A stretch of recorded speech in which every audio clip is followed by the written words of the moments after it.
Hello everyone and welcome back to N Pathshala. मैं निधि राठौर एक बार फिर से आप सबका स्वागत करती हूँ। जैसा कि आप सभी जानते हैं कि मैंने अभी अभी योगा की क्लासेस शुरू की हैं और मैं आप लोगों के कमेंट्स पढ़ती रहती हूँ, तो उसको देखते हुए लगता है काफ़ी लोग इस विषय पे मतलब चर्चा करना चाहते हैं। और मुझे ये बात मतलब बहुत अच्छी लगी कि लोग इतनी अच्छी चीज़ को सीखने के लिए बैठे हैं, तैयार बैठे हुए हैं। मतलब उनका कोई ना कोई ये रहा होगा कि यार किसी को शायद दूर पड़ रहा होगा इसलिए वो नहीं जा पा रहा होगा, या किसी को वैसा टीचर नहीं मिल पा रहा होगा जैसा उसको चाहिए। तो मुझे बहुत खुशी है इस बात की। और आज का वीडियो जो है वो बहुत ही ख़ास होने वाला है। मेरा ये सोचना है कि क्यों ना मैं आप सबसे ये बात कहूँ कि मतलब इस बारे में बात कहूँ, मैं इस बारे में बताऊँ कि मेरा मतलब योगा कैसे, मतलब मेरे दिमाग में ये चीज़ कैसे आई कि मुझे योगा सीखना चाहिए, या मेरा उसमें इंटरेस्ट कैसे डेवलप हुआ। और इतना आसान नहीं था। मैं खुद भी इतना कुछ नहीं जानती थी योगा के बारे में। जब हम चीज़ों को नहीं जानते हैं ना, तभी ऐसा लगता है हम बहुत बोर से हो जाते हैं। मतलब कि ऐसा लगता है ठीक है, होगा कुछ, छोड़ो ना। तो मैं बहुत छोटी थी तब मैंने योगा शब्द पहली बार सुना था, और मुझे योग की जगह योगा ही शब्द ही सुनाई दिया था। तो मैं सोचती थी यार ये तो कोई इंग्लिश वर्ड लगता है। पर कई लोग कहते हैं कि यार ये जो ऋषि मुनि होते हैं ये करते थे योगा। मतलब ये आध्यात्मिक दृष्टि से मैंने पहले देखा, और मुझे अध्यात्म वैसे बहुत पसंद है। मतलब मैं काफ़ी रुचि रखती हूँ अध्यात्म में। लेकिन क्योंकि मैं एक मॉडर्न जनरेशन में पैदा हुई हूँ, तो उतना आसान नहीं होता था। तो मैं बेसिकली उसमें जो मेडिटेशन होता था, उसकी जो कामनेस होती थी, उसको बहुत पसंद करती थी। सो क्या हुआ कि मतलब थोड़ा उसका जो शब्द था बड़ा सीमित दृष्टि से मैं देख पाती थी कि यार यही मतलब होता है। तो उतना ध्यान तब नहीं दिया। मतलब बहुत छोटी थी मैं, करीबन 9-10 साल की तो होगी ही। तो फिर कुछ समय बीता। कई लोग कहते थे कि यार तुम्हारी सिक्स सेंस बहुत अच्छी है। कोई कोई तो नेगेटिव हो जाता था। मतलब कहता था जैसे कि आप भाग्यशाली हो इसलिए हो जाता होगा। तो मतलब कई लोग हर चीज़ को दो तरीके से देखते हैं। उनको या तो वो अच्छा दिखता है, बुरा दिखता है, कोशिश या दिखाने के लिए ही बोलते हैं, आप अपने को कमज़ोर बनाने के लिए कह देते हैं। पर कई लोग उस चीज़ को अप्रिशिएट करते थे।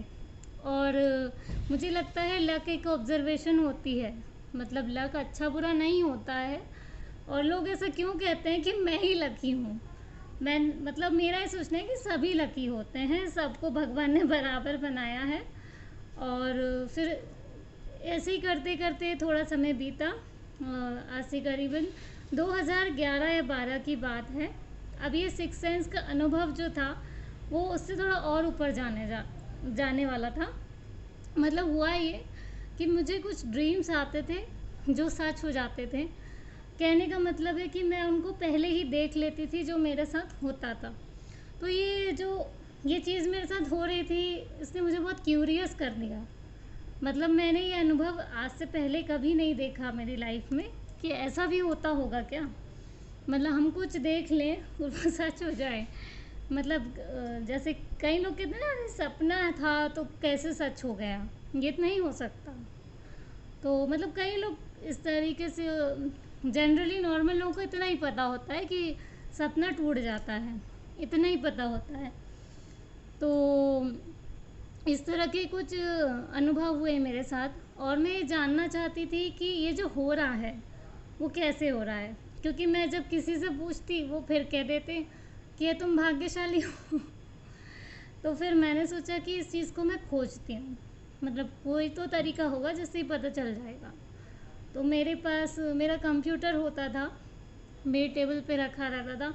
मैं ज़्यादातर उसने मेरी काफ़ी हेल्प की है। मुझे मतलब शुरू से ही नई चीज़ें जानना अच्छा लगता है। मतलब हर चीज़ में, हर मामले में, चाहे पढ़ाई हो चाहे कुछ भी हो। तो मैं वो कंप्यूटर के सामने बैठ गई और मैंने टाइप किया कि इज़ इट पॉसिबल कि कोई ह्यूमन ऐसा कर पाए?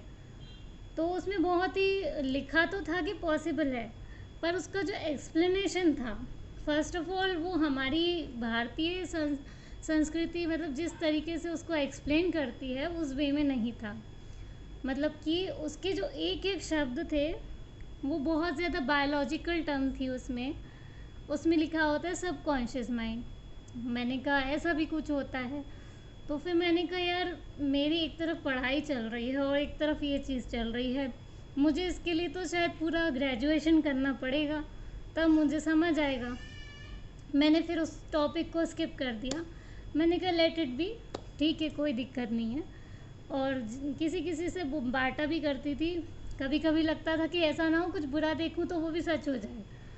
तो जो पॉजिटिव लोग होते थे उनमें से वो कहते थे कि ठीक है ना, कोई बात नहीं, और अच्छा हो रहा तो आगे भी अच्छा ही होगा। फिर कुछ नहीं, उसके बाद मैं मतलब कॉलेज लाइफ में गई। जब कॉलेज में हम एडमिशन लेते हैं तो उस टाइम पर ऐसा होता है कि हम अपनी जो अपनी जो बॉडी है उसको काफ़ी ज़्यादा ग्रूम करना चाहते हैं, मतलब अच्छे दिखना चाहते हैं, सब में अपना अपीयरेंस बहुत अच्छा बनाने की कोशिश करते हैं। तो इसी तरीके से मैंने फिर एरोबिक्स शुरू किया। तो कहते हैं ना कि जहाँ आपका लक्ष्य वो होता है जो मतलब आपको खुद ही चुन लेता है। तो इसी तरीके से शुरुआत हो गई। फिर मैं एरोबिक्स सीखती थी, मैं टेलीविज़न से सीखती थी। टीवी पर मेरी एक ट्रेनर आती थी, वो सिखा देती थी कि ऐसा ऐसा करिए, तो उसी को फॉलो करती रही और अच्छा लगता था और काफ़ी ज़्यादा मेरे को उससे हेल्प भी मिलती थी। मेरा कॉन्फिडेंस बढ़ जाता था, मैं नर्वस ज़्यादा होती नहीं थी किसी के सामने। तो इस तरीके से मैंने एरोबिक्स शुरू किया। पर मैंने चूँकि कहा ही था कि एक्सरसाइज और योगा में बहुत अंतर होता है, तो फिर बीच में सो गई। मैंने कहा कि ठीक है, अब आ गया तो ख़त्म करो ना। मतलब ये मन जो होता है इसको तैयार करने में कितना समय लगता है ये मैं बता रही हूँ आपको। फिर मेरे पापा ने ये इंटरेस्ट मेरे अंदर देखा, मतलब कोशिश करती थी कि डेली कर पाऊँ। तो मेरे पापा देखते थे कि यार इसको मतलब इतना इंटरेस्ट है इन चीज़ों में, आसन वगैरह में, मतलब एक तरीके से वो आसन ही है। तो मेरे पापा ने फिर मुझे गुरुजी से मिलवाया। और जिस अनुभव की मैं बात कर रही थी, जो क्वेश्चन मेरे माइंड में था, वो आंसर मुझे वहीं जाके मिला। मुझे वहाँ उसका प्योर एक्सप्लेनेशन मिला। तो इस तरीके से फिर गुरुजी के बारे में मैंने जानना शुरू किया। मैंने कहा कितने अमेजिंग पर्सन है, मतलब कि मैं यदि बहुत मतलब मैं जितना बोलूँ उतना कम है उनके लिए, उनके अनुभव के आगे तो मैं मतलब बहुत कम जानती हूँ। और अच्छी बात यह है कि सीखने को मिलता रहता है। उनकी क्लासेस भी फ्री रहती हैं, ये बात मुझे बहुत अच्छी लगती है कि उन्होंने मतलब सब कुछ एकदम बिल्कुल व्यवस्थित करके रखा हुआ है। तो ये बात बहुत अच्छी लगी मुझे। वो मॉडर्न जनरेशन को मतलब किस तरीके से जो एक भगवान के प्रति जो आजकल बच्चों का रहता है कि यार पूजा पाठ से दूर भागना या अच्छे काम करना, या कहते हैं कि उन्हें कूल लाइफ अच्छी लगती है, पर उन्हें स्पिरिचुअल नॉलेज से कोई मतलब नहीं है। उन्हें लगता है कि यार ये सब तो फेक होता है। और इसमें गलती उनकी नहीं है, गलती बीच वालों के साथ हुई है, क्योंकि लोगों ने उस चीज़ पर काम करना छोड़ दिया। तो भाई फिर मॉडर्न जनरेशन, वो जनरेशन फिर गलत तरीके से डेवलप होने लगी। उन्हें पता ही नहीं चला कि वो कितनी सारी चीज़ें मिस आउट कर चुके हैं लाइफ से। तो फिर गुरुजी से मिलने के बाद मैं मतलब उनको फॉलो करने की कोशिश करती थी। मैं जब भी उनकी क्लास जाती थी, वो एक एक आसन को बहुत देर रोक दिया करते थे। तो जब वो रोकते थे तो होता ये था कि मैं मतलब बहुत एकदम ऐसी हो जाती थी, मुझे बहुत नींद आती थी, मतलब मेरे से कंट्रोल नहीं करते बनता था। ऐसा लगता है अब भी बस अब सो जाओ सीधा।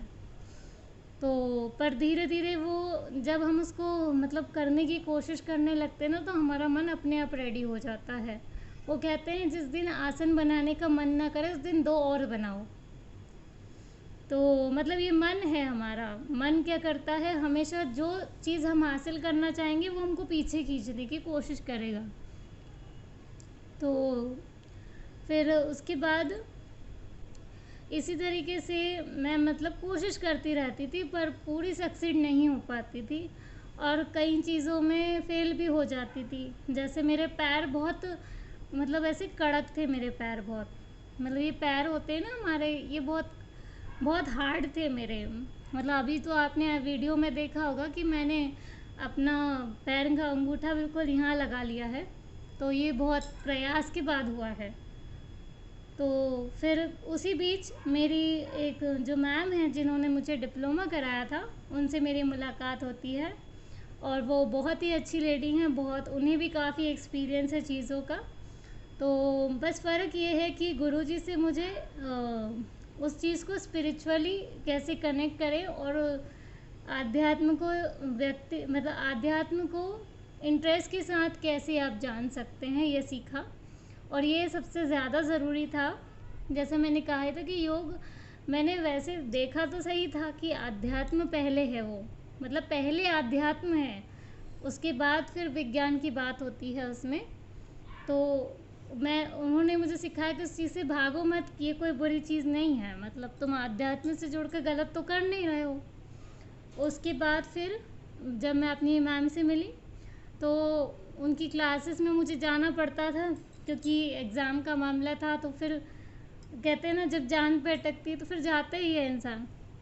तो इस तरीके से मेरा शेड्यूल डेवलप हो गया।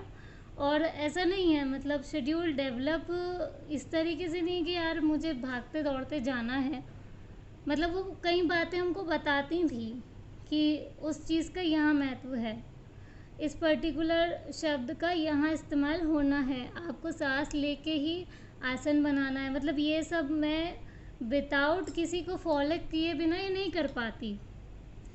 तो कुछ ऐसा भी हुआ मेरे साथ, क्योंकि गुरुजी का जो तरीका है वो कठोर है, मतलब आपको उसमें परिश्रम ज़्यादा करना होता है। और क्योंकि मैंने आपको बताया था कि ऐसा नहीं है कि 5 बजे उठने का मतलब ये है कि सीधा 5 बजे उठ के ही चले जाओ। मतलब आप अपने आप को तैयार करिए, वो लेवल भी आएगा, उस लेवल को आने में थोड़ा समय है। मतलब हार मत मानिए, हार ना मानने की क्वालिटी मैंने मेरी मैम से सीखी और मेरी फ्लेक्सिबिलिटी में उनका बहुत बड़ा योगदान है। उन्होंने क्या किया था, जब हमारी पहली क्लास थी तो उन्होंने हमको फ्लेक्सिबल होने की ही ट्रेनिंग दी थी।